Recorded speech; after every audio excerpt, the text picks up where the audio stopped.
Coucou à tous, aujourd'hui on se retrouve pour le tuto du jeu Memory.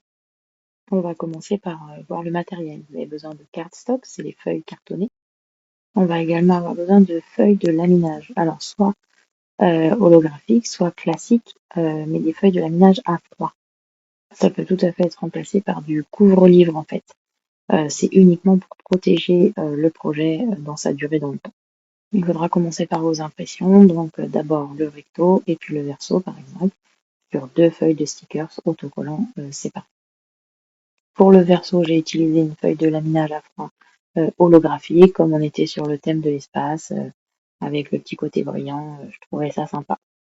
Alors je suis désolée, les vidéos sont pas très bien filmées, mais pour le tuto, il vaut mieux que vous placiez, que vous découvriez une petite partie à un angle pour le placer dans un coin et pouvoir ainsi déplacer sans faire de bulle.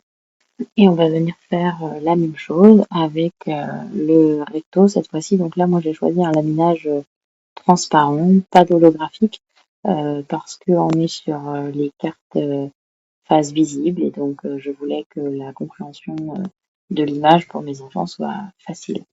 Donc voilà, les feuilles de laminage servent à protéger le projet dans le temps pour une durée plus longue. Pour certains projets, on peut s'en passer. Pour celui-ci, pour le verso, du coup, la face étoilée, il faut absolument le mettre parce que ça permet quand même de ne pas déchirer votre autocollant quand il sera retourné sur le tapis.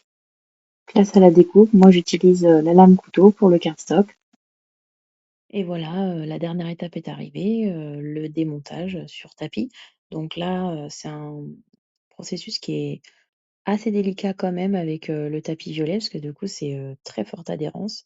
Donc il faut, y aller tranquille et c'est tout l'intérêt, d'avoir mis une feuille de laminage, ou du couvre-livre, pour pouvoir, en fait, décoller, sans trop de difficultés et sans trop déchirer.